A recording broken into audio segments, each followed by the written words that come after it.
Welcome everybody to the first episode of Hockey Across America, our new reband. We're just kidding. But we're We're doing our kidding? best. Wait, we're kidding? We're doing You our told me best. we were doing hockey across the U.S. Damn it. We're doing Ah, our best to protest the NFL after the rigged outcome of last week's games. we do not want the Unbelievable. Chiefs. Hey, we're done. We're done with the Chiefs. Chiefs mass unfollowing. Leave them in 2025, bro. It's unacceptable. But I hope you enjoyed our little intro. Now here's our real intro. Welcome back to episode 12, I think, of Gridiron Across the U.S.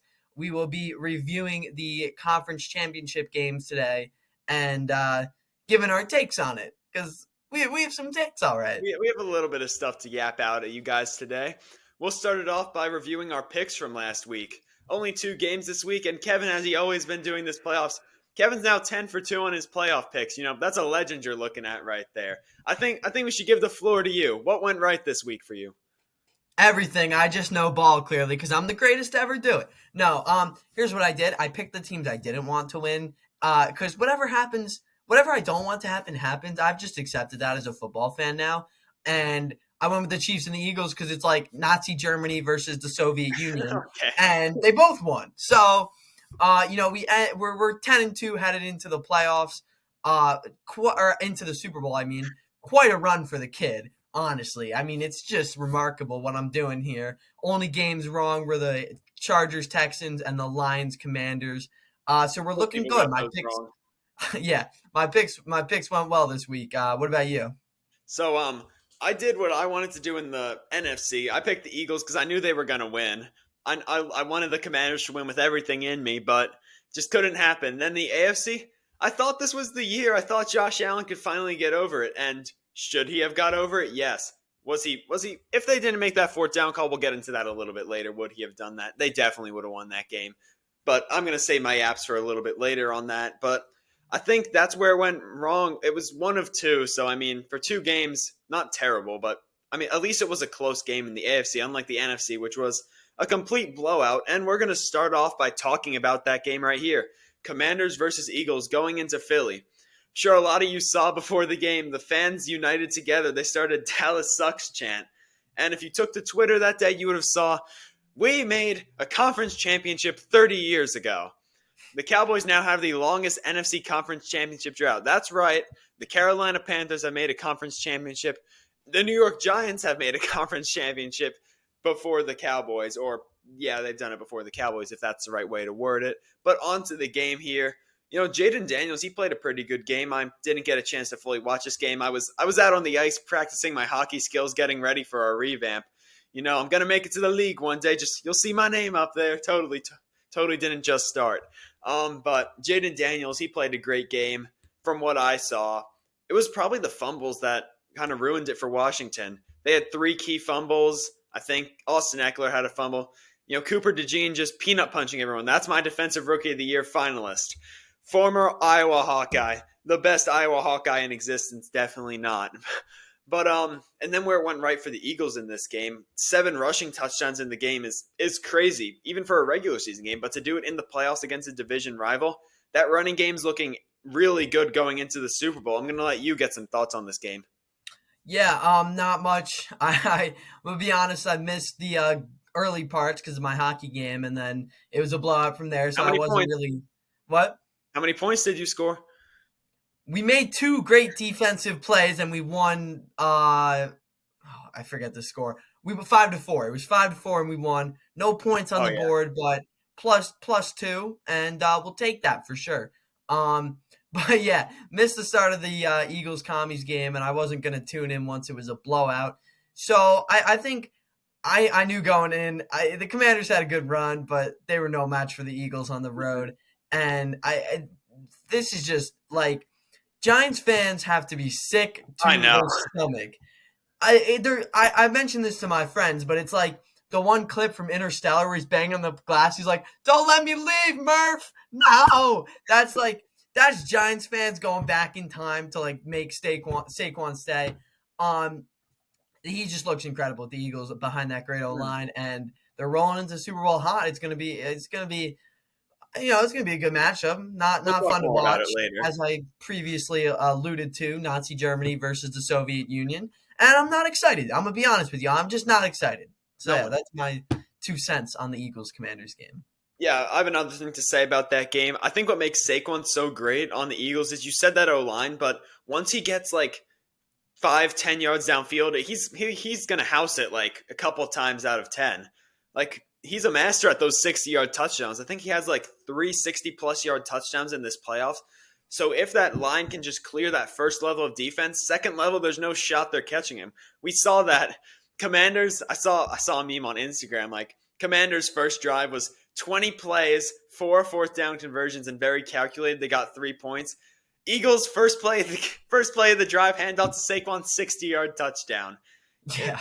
It's not unfair, but it's just a really good thing for the Eagles, and I think that'll help benefit them in the Super Bowl. But we're gonna save our Super Bowl talk for next week. We'll talk about the Pro Bowl more on Thursday. But were you saying something? Yeah, I actually have the graphic right here for you guys. Here we go. You can't really see. We'll actually throw it up in the post editing. But Washington on their first play, 18 plays, 7 minutes time of possession. Philly and 3 points. Philly 1 play, 18 seconds and 7 points. The one thing that teams say will help you win the game: don't turn the ball over and win the time of possession battle. Yeah. I mean, when the other team's scoring in 1 play after that long of a drive, it's not going to go too hot. I'm going to be honest. Yeah, I think that was probably where Commanders and their fans realized the game was out of reach. But I completely forgot about Frankie Louvu's little incident on the tush push, jumping over the line 2 times, and the ref says, we can award this team points if you guys keep doing this. Do not let the Chiefs figure out about this rule. They will be getting points awarded. Did you just touch our Lord and Savior Patrick Mahomes? That's 7 points for the Chiefs. Oh, it's such a joke. That was so hilarious. I didn't get to watch that live. I'm disappointed, but he was trying his hardest just to stop the tush push. I mean, they scored eventually, but after three false starts. Amazing. Yeah. And speaking of the Chiefs, we're going to move here into the AFC Championship. I would say the most hyped up game this postseason thus far. Bills Chiefs, always an instant classic. The Chiefs usually win, but actually they've won every time. But we don't talk about that. Great game. Bills got hosed. The Third Reich is headed to the Super Bowl, or the Fourth Reich, I should say. With their referees as the puppet masters, and Mahomes is just the puppet. I can't. It genuinely makes me tweak out watching the game. Josh Allen was so clearly over the first down line. Easily. Even the UFL has the technology to put chips in the balls to actually know where the ball is, but not the NFL, because they want to be able to determine the outcome of the game. Why would they not put chips in the ball? It's always to determine the outcome of the game like this. I'm telling you, it's horrendous. I'm done with the NFL. I'll be watching the Super Bowl, but I will be watching the Super Bowl. I'll be paying very close attention in the offseason. The next year, Saints will go 0-17. Chiefs will win the Super Bowl and repeat the process again. Yep, absolutely. But overall, it was a great game. Josh Allen looked a little shaky, especially on that first drive. Almost 2 interceptions, I believe. Yeah. Chiefs are a good team. I mean, not much you can say about that. And I guess they're going to the Super Bowl, but everyone wanted to see the Bills. Honestly, shout out to the Bills this season, because when you look at this team, I mean, they lost so many guys. Like, they lost both their safeties, Poyer and Micah Hyde. They didn't have a clear wide receiver coming into the season. Everyone, even I counted them out. I thought, Miami was going to run away with the division. Okay. And they looked more dominant than – okay, preseason Miami looked good. You can't deny that. No, I can't. But, But, they looked more dominant than ever, I would say, with what people wanted to call a significantly worse roster. And that comes down to the coaching. Sean McDermott, not McVay, gets me a little twisted up. My mom met him at a softball tournament. What a shout out. What a flex. But it comes down to coaching. And if the Steelers had that kind of coaching, they'd be here. Okay. We're going to stop that one right there. A dinosaur. Real quote from Art Rooney today. I think you can still win in the NFL running the ball. I'm done. On to you. Okay. See, Once we it got gets a to little the more. Steelers, it's a little bit of a disaster. Yeah, once you reach the Steelers, the Yaps have gone a little too far. You basically touched on most of my points there, but what I was going to say is, why do we trust two guys, a couple chains, and some blind refs to make calls in a game? Every other sport has good technology. Even tennis has technology in the courts to determine if a ball is in or out. And the NFL, you can't put chips in a ball and you can't use technology-based first down systems. We're relying on two random guys getting paid $10 an hour to move some chains. I bet they get paid a lot more than that. Yeah, if you're on an NFL field, you're making good money. You're making some bank. Now, I want to be a chain person. If they're not going to switch it up, hire me as a chain gang, unless this podcast goes big. But yeah, I think it just comes down to technology, and it's time for my little referees yap session right here. How is that not a first down? Forward progress exists. There were 3 separate camera angles showing that he crossed the plane, but do we want to call it? No. Because originally the call on the field was first down, but then the Chiefs sideline ref ran over. Andy Reid probably slipped him some money, told him to reverse that call. Came over, reviewed it, and I don't know how that one stood. And then that Hollywood Brown catch earlier. No, it wasn't Hollywood Brown. Xavier Worthy catch earlier in the game. Like, it could have been a pick. I think it should have been a pick, or at minimum an incomplete pass. You could see the turf bounce off. You could see the little turf pellets bounce off the ground when that ball hit there. And they rewarded as a catch for the Chiefs, even though no one had possession of it and it bounced off the ground. That's an incomplete pass. But it's arguable that Buffalo had possession. Yeah, that was what I was about to say. Like, neither guy had possession, and I guess usually tie goes to receiver in those kind of scenarios. But the ball clearly hits the ground. Yeah. What are we doing here? It's just like, are you kidding me? And I have one more thing I want to add in here. I think the theory that the Chiefs treat the regular season as a warm-up to the playoffs is true. I saw a graphic during the game. Patrick Mahomes had 0 rushing yards week 11 against the Bills when they lost. In Sunday's game, 11 carries for 43 yards and 2 touchdowns. They protect Mahomes during the season. They don't care if they drop a few games. And then when they matters, they do this. It's just so sickening that they can go 15-2 without even trying. It's such a joke. I can't do it anymore. Why can't the Steelers do this? If you peep our jerseys here, this isn't an NFL jersey. That isn't an NFL jersey. We're protesting. I'm proud to represent the better football. Liverpool. Liverpool, the best football team in the universe. I don't care about NFL. You put Liverpool's players against the Chiefs in a game, Liverpool's winning by 50. And I'm not talking about American football. I'm talking about real football. Not true at all. I mean, if it was soccer, they would easily win that game. Don't know why I'm going on this rant, but I think I had another thing with the refs. I had something with the refs I was gonna get mad about, but I can't. I'm blanking here. You want to say something real quick while I try and catch my thought? Listen, we know the refs are horrendous. I'm sure whatever it was a pretty horrendous call. I figured it out. Oh, okay. One more thing. It's the biggest league in America, and it's constantly games being decided by this. It's just unacceptable. Yeah, what I was gonna say is Travis Kelce just does not get taunting penalties, I guess. Like, what? And he's such a fake tough guy. He runs in there after the touchdown. He goes, oh, I'm in your face. And then he flops. What are we doing? Oh, my God. It's so painful to watch. But you can't upset the girl in the box suites up there. She'll get mad. Then she'll unleash her fan base against you. As Tom Brady once famously said in the roast of Tom Brady, the Chiefs Stadium is the loudest because all their fans are 14-year-old girls. You know, it's crazy to say that I miss Tom Brady in the NFL. He's the only. At least the Patriots kind of embraced that evil empire vibe and knew everyone hated them. The Chiefs genuinely don't understand why everyone hates them. Like, how? It's so bad.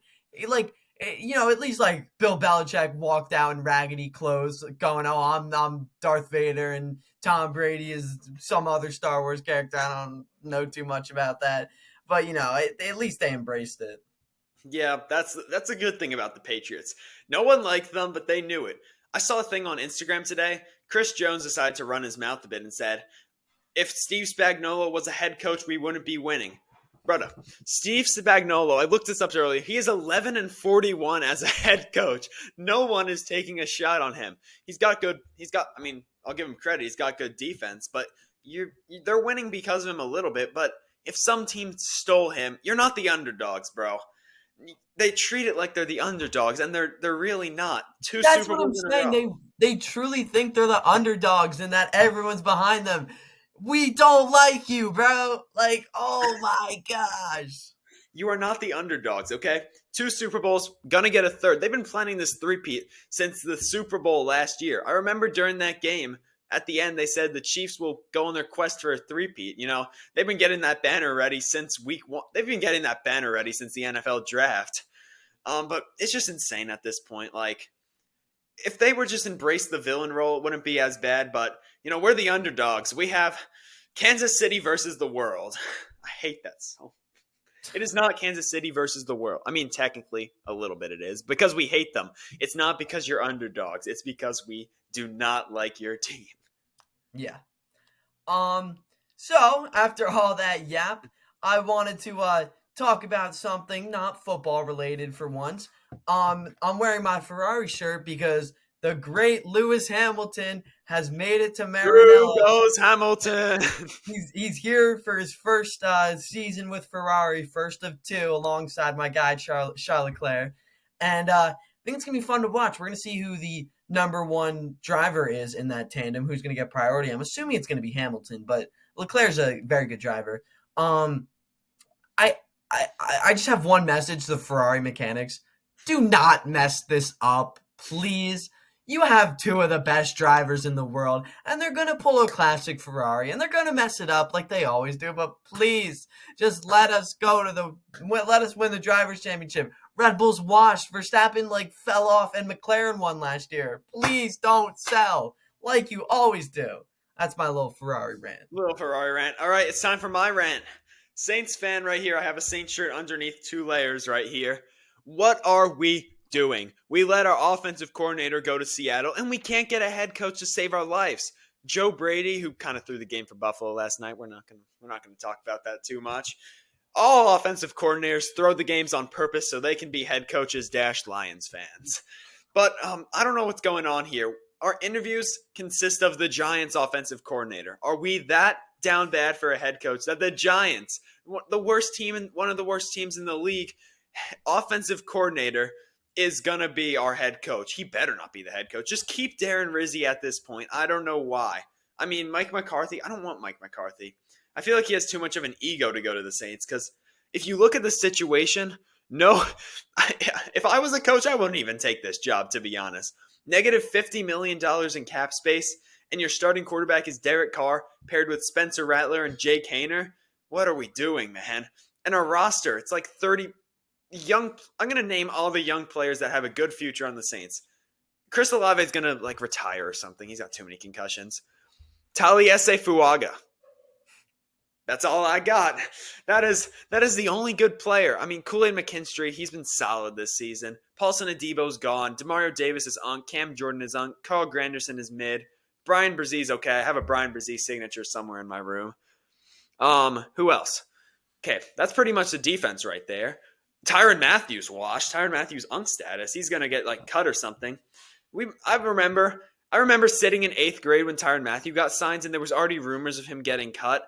Fast forward, junior now, and now he's finally going to get cut. I love him, but it's time to go. And on offense, look at the young talent. Kendre Miller can't play a full game, full season. Rashid Shaheed, I believe, is also a free agent this season. Juwan Johnson, don't even get me started on Juwan Johnson, especially his wife. But, yeah, there's just nothing good. Nothing good about this situation. The ownership's not too good. Gail Benson, Tom Benson, I think's his name. A little too irrelevant for me to remember. Mickey Loomis is not a good general manager. And especially the main part is negative $50 million under the cap. What? Over the cap, not under the cap. What are we doing, man? I'm so ready for the Giants offensive coordinator to be our head coach. We're going to go 0-17. We're going to draft Arch Manning. and then the future is going to slowly climb up from there. And maybe when I'm 50 years old, I can maybe then I can see a Super Bowl. Maybe. You got something? I do have some good news for you. As we were recording this, I got a Twitter notification that the Eagles are meeting, or the I Saints saw are that. meeting with Eagles offensive coordinator Kellen Moore, which would be a good hire for the Saints. But I find it interesting that they waited for everyone else to get hired before making a move, which I guess comes down to from several league sources we're hearing that the Saints is the least desirable head Oh, coach position, easily. so it makes sense. But you still got guys like Kellen Moore and Brian Flores on the market. I think either of them would make a fine head coach, but like you said, not much young talent to build around. They got to embrace the rebuild sooner rather I than mean, later, I think we instead started of that this year when we fired Dennis Allen. I've been yeah. wanting this rebuild for like 3 years. We're going 9-8 every single season, not making the playoffs. Everyone's just getting older. No one's really getting better except those young guys. You know what? It's rebuild time. I'm ready to go through this rebuild. Hopefully, it can be like a Packers rebuild where it's like that right there. You got some? You got anything else along with the Saints? You want to move on? Just the Canucks. Oh yeah, casually. If every game was played on Saturday night, I think the Canucks would never lose again. They're 8-2-2 on Saturday nights, and they're 12-20-7 on other nights, and 8. It's like how does that even happen? Quinn Hughes is the greatest player of our generation. He's I love better than Quinn Hughes.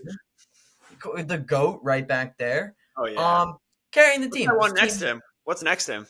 Marcus Naslund, Canucks legend from the early to mid 2000s. I met him after the one and only game I went to in Vancouver. So You very met Joe nice guy. Flacco too. Oh yeah, Joe Flacco in the hotel. But yeah, that's all I have about the Canucks as they're about to have their puck dropped right about now.